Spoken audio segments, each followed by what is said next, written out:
जब इश्क सिखाता है आदाब खुदागाही, खुलते हैं गुलामों पर असरार शहनशाही।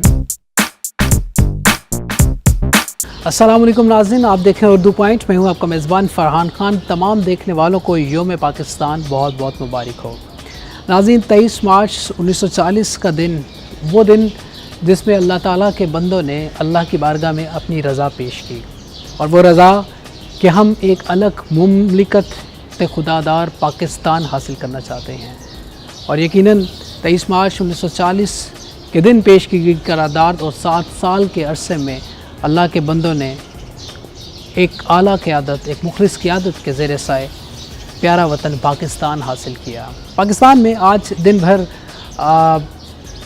तकरीबात मुनक्कद की गई योम पाकिस्तान के हवाले से, करारदाद पाकिस्तान के हवाले से, इस दिन की अहमियत के हवाले से, और ख़ास तौर पे आने वाली नस्लों को, नौजवान नस्लों को ये अहमियत उजागर कराई गई कि पाकिस्तान हमारा प्यारा वतन अल्लाह ताला के राज़ों में से एक राज़ है, और एक ऐसा वतन जिसको हासिल करने के लिए हमने बहुत सी कुर्बानियाँ दी, और यकीनन अब वो वक्त है कि हमें उन कुर्बानियों को रायगा नहीं जाने देना चाहिए, और इस वतन के साथ मुखलिस होना है। आज हमारे साथ कुछ मेहमान भी होंगे, उनसे भी बात करेंगे।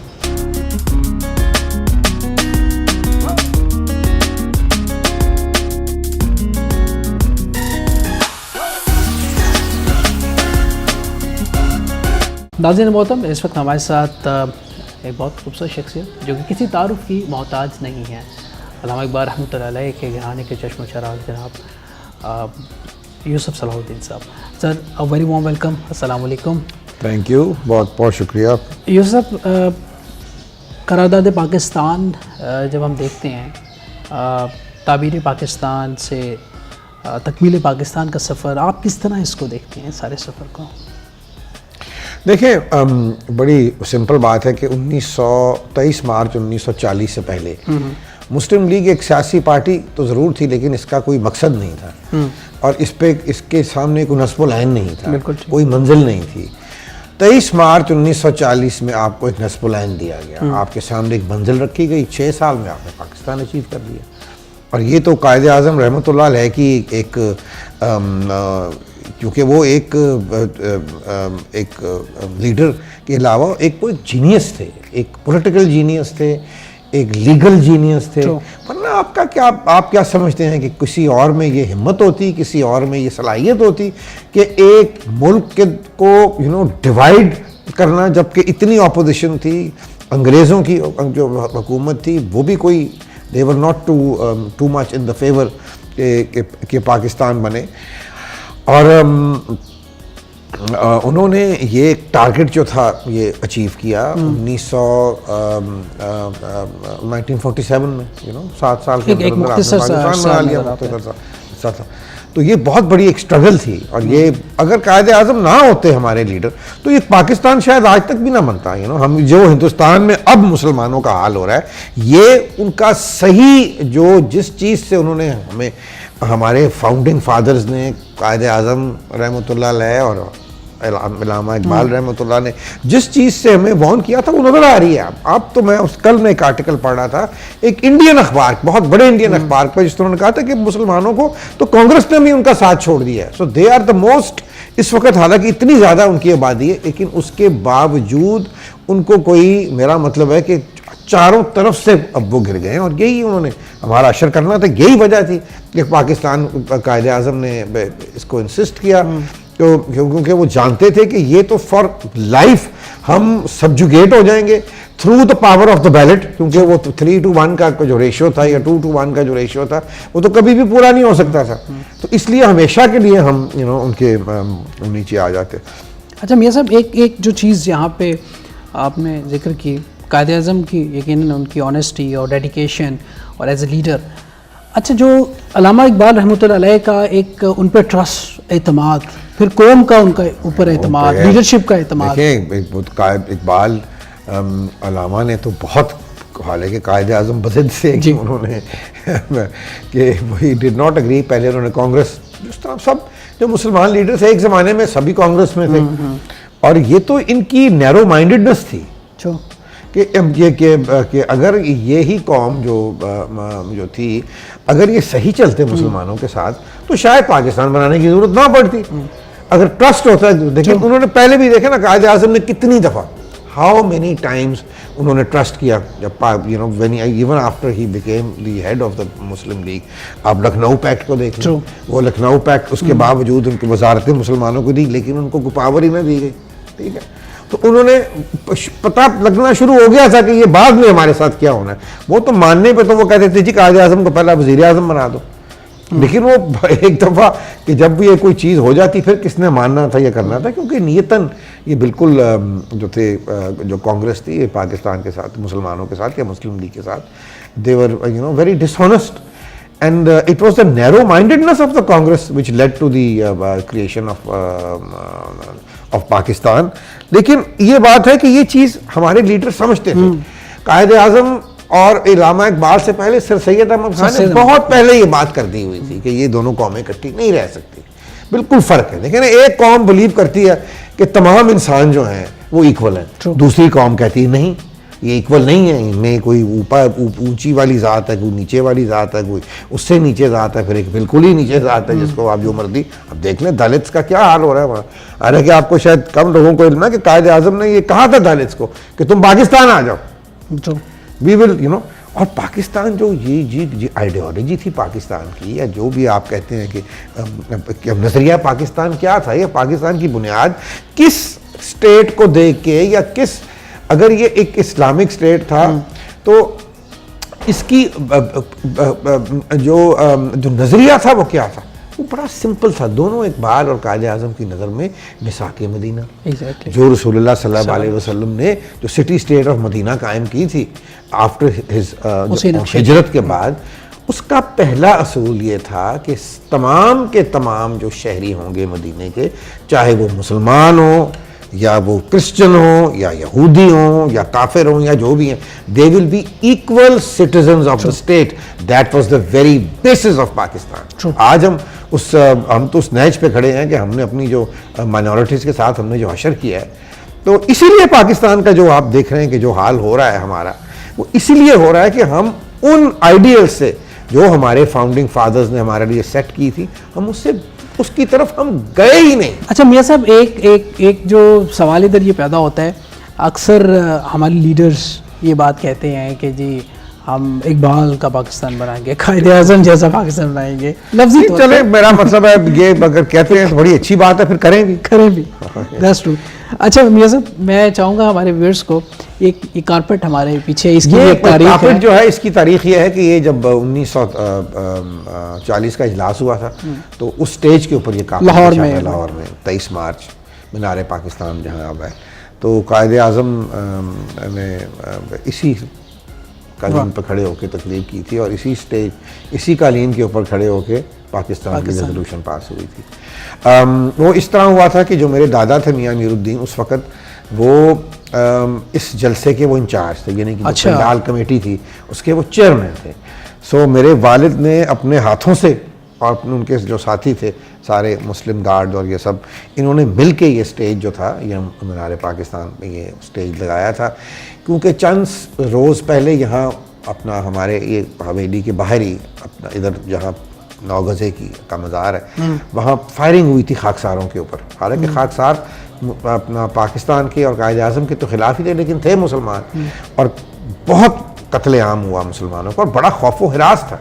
पहले अंग्रेज़ों ने कहा कि हम ये मिंटो पार्क नहीं देंगे, जो ये जो जगह थी, तो उसके एवज़ फिर ये किया मियाँ अमीरुद्दीन साहब ने कि हमारी यहाँ बिल्कुल ही जहाँ करीम पार्क है, मिंटो पार्क के बिल्कुल सामने, वहाँ कुछ फसलें थीं, कुछ बाग थे, उन्होंने रातों रात कटवा के ज़मीन बिल्कुल बराबर करके और गेट बना दिया कि ठीक है आप ना दे जगह, हम जलसा यहाँ कर लेंगे।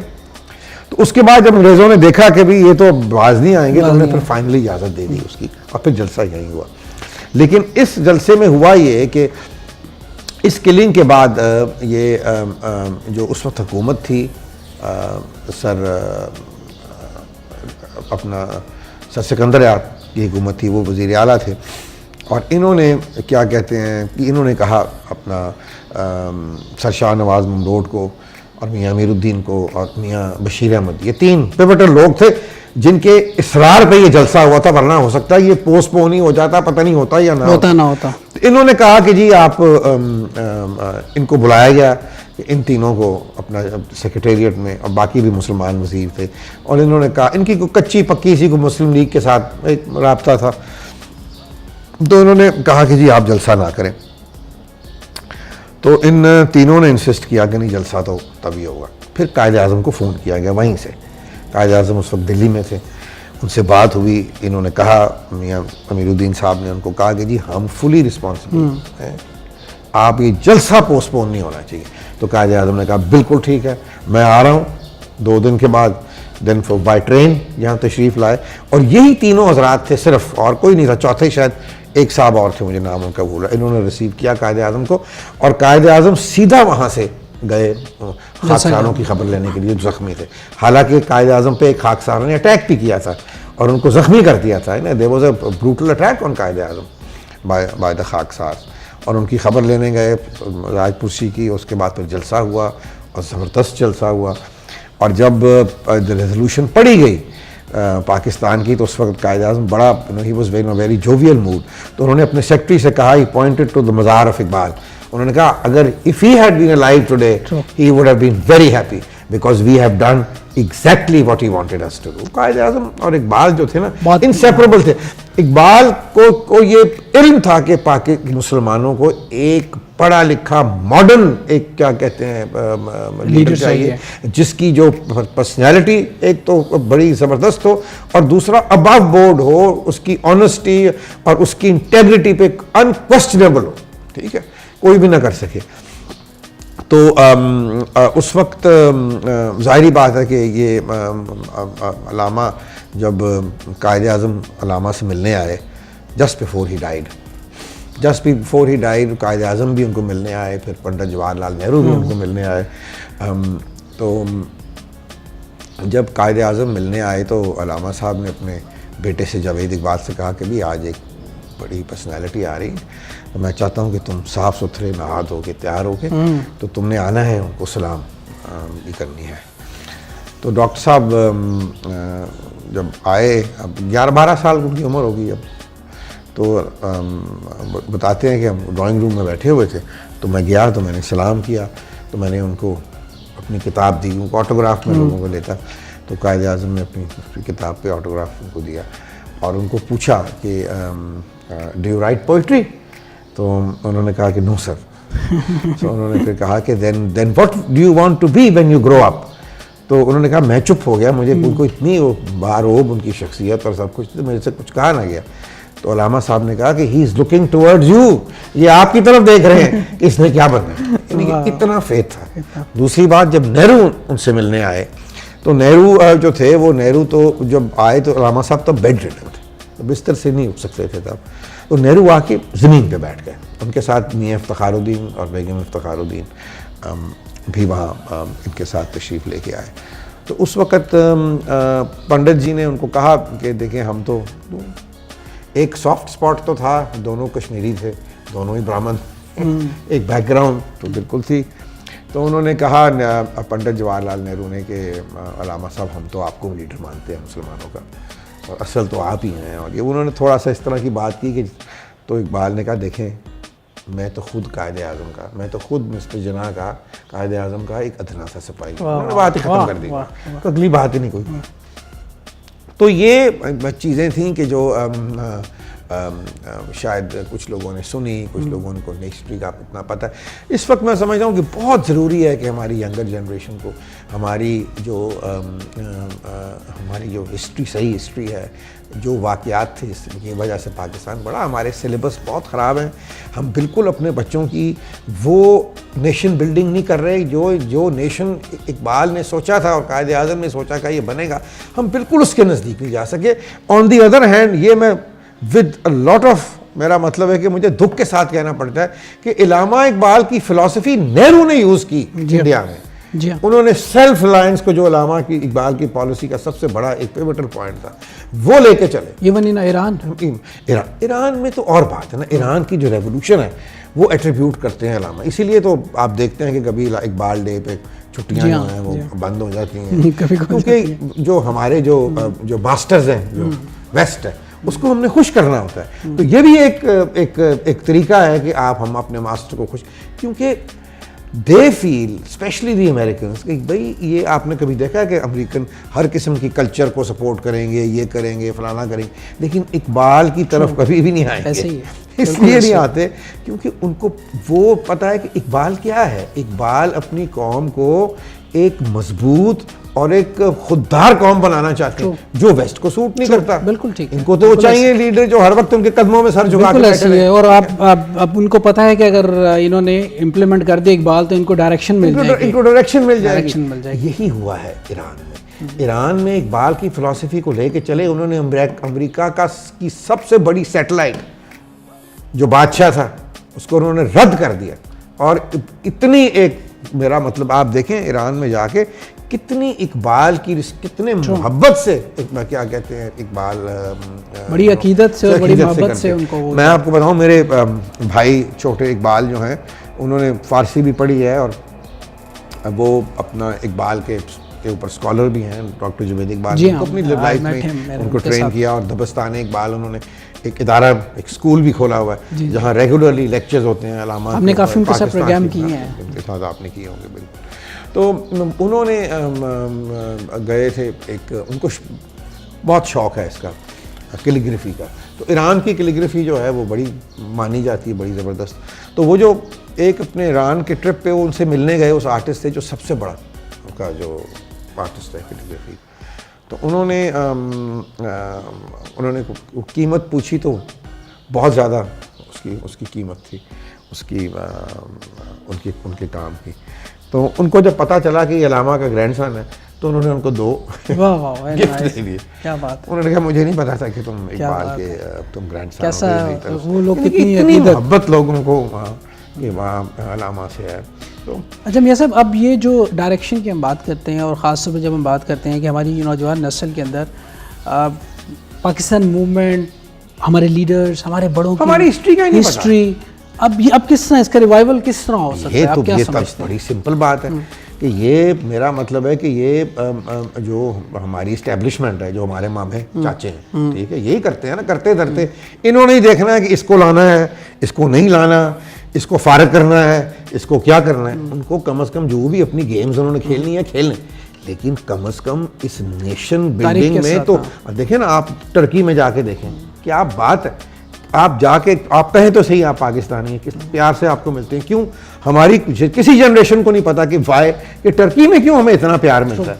तो उन्होंने कभी किसी ने उनको खिलाफत मूवमेंट के बारे में बताया। वो आज तक अपनी शुरू से जब बच्चों को पढ़ाते हैं उसमें खिलाफत मूवमेंट वो ज़रूर उनको पढ़ाते हैं कि हिंदुस्तान के मुसलमानों ने उस वक्त क्या हमारा साथ दिया था। सारी दुनिया की जो वेस्टर्न पावर्स थी उन्होंने हमारा मुल्क जो था वो सल्तनत मुसलमानों की जो 1200 कुछ से चलती हुई 1921 में आके ख़त्म की वेस्टर्न पावर्स ने। कितने 800 साल पुरानी की उम्र, जो कि ऑलमोस्ट 1/3 ऑफ द वर्ल्ड, वहाँ वियना से लेके तो काशगर तक सारी मुसलमानों की की हुकूमत थी। तो ये मैं समझता हूँ कि नेशन बिल्डिंग की बहुत ज़रूरत है इस वक्त। अपनी हम क्या, हमारे बच्चे जो नौजवान नस्ल, उनको गूची पूची बर्गर सारे बन गए हैं और ये सूट करता है वेस्ट को। आप समझते हैं कि ये सारे जितने मल्टीनेशनल्स बैठ के ये बड़े बड़े प्रोग्राम करते हैं, ये सिर्फ अपना वेस्टर्न इन्फ्लुएंस छोड़ते हैं, उसके ऊपर कल्चर और अपना कल्चर उसको आगे लेके आते हैं और हम बेवकूफ़ों की तरह हम उसको हम उसको फॉलो करना शुरू कर देते हैं, ठीक है। लेकिन उसकी वजह ये भी है कि आप जब तक अपने कल्चर को नहीं पकड़ोगे, आप बसंत बंद करें, लोगों ने वैलेंटाइन मनानी शुरू कर दी, बड़ी फिर तकलीफ हुई लोगों को, जब शोर मचाया इस दफ़ा उन्होंने, चलो जी वैलेंटाइन जो थी वो टीवी चैनल्स को कहा कि ना करो। तो क्यों ये नौबत आए? आप अपनी चीज़ें, जब आपके अपने कल्चर की चीज़ें आप उनको नहीं उठाएंगे तो जाहिर बात है आपका नौजवान जो है वो इधर उधर जाया ही जाएगा। अगर आप म्यूज़िक ज़्यादा रखने बंद की थी, लोगों ने इंडियन म्यूज़िक सुननी शुरू कर दी, तो ऐसी आदत ख़राब हुई। अब तक आप देख लें एक हमने कहीं भी, मेरा मतलब है कि ये अपने जो हमारी अपनी जो चीज़ें हैं या हमारी अपनी जो रूट्स हैं, हम उससे अलहदा होते जा रहे हैं। और कभी भी कौमें सर्वाइव नहीं कर सकती जो अपना जिनको अपनी जो ना अपनी हिस्ट्री से जो कौमें नहीं सीखती। और दूसरा, जब को उनको अपने आप का इल्म अगर ना हो तो बाहर का क्या आपने सीखना भाई। पहले खुद तो पता करो कि तुम क्या हो। अपने स्टैंडिंग पे अपने पाँवों पे खड़े होगे तो तुम दूसरी ज़रूर। मैं समझता हूँ कि हमें हमारे बच्चों को हर चीज़ पढ़नी चाहिए। उनको उनको बाइबल भी पढ़ना चाहिए, उनको महाभारत भी पढ़ना चाहिए। नॉलेज जो है वो तो बड़ी अच्छी चीज़ है, ठीक है, लेकिन सबसे पहले अपने आप को तो पहले इस काबिल करें, अपने आप को तो पहले पढ़ें, अपने अपने मजहब को समझें, अपनी हिस्ट्री को समझें, अपने लीडर्स को समझें कि वो क्या थे। तो लेकिन आजकल तो क्योंकि इस किस्म की कोई चीज़ कहीं कुछ पढ़ाया जा रहा है, कोई जिस मुल्क का एक आइडियोलॉजिकल मुल्क है, एक नज़रिए पे कायम हुआ है, वो नज़रिया ही जब तक नीचे उसके नौजवानों को नहीं पहुंच रहा तो मुल्क किस तरह कायम रहेगा। अच्छा मियां साहब, हमें जो 1940 की जो करारदाद है, करारदाद पाकिस्तान, फिर उसके बाद जो 6-7 साल का जो एक टेन्योर नज़र आता है, वो कौन सी ऐसी ताकतें नज़र आती हैं, वो कौन सी क्या मुहर्रकात थे, डेडिकेशन थी जिसकी वजह से पाकिस्तान हमें मिला। और फिर पाकिस्तान के वो जो लीडर्स की ये तो बहुत एक लंबी हिस्ट्री है कि फिर बीच में कैबिनेट मिशन प्लान भी आया, उसको भी कायदे आज़म ने एक्सेप्ट किया, हालांकि पाकिस्तान की डिमांड करने के बाद उन्होंने कहा, क्योंकि वो समझते थे, उनको ये समझ आ गई थी कि इन्होंने गंद करना है, इन्होंने कत्ले आम करना है, तो वो समझते थे ठीक है चलो इंडिपेंडेंट अगर 5 मुस्लिम स्टेट्स भी हो जाएंगी तो मुसलमानों का राइट तो प्रोटेक्ट हो जाएंगे, फिर बाद में देख लेंगे, फिर कम से कम जिसने उस जगह जाके मुंतकिली करनी थी वो कर लेते वो लोग, आहिस्ता आहिस्ता ये किलिंग ना होती, ये सारा कुछ ना होता, ठीक, तो वो तो उस पर भी तैयार थे।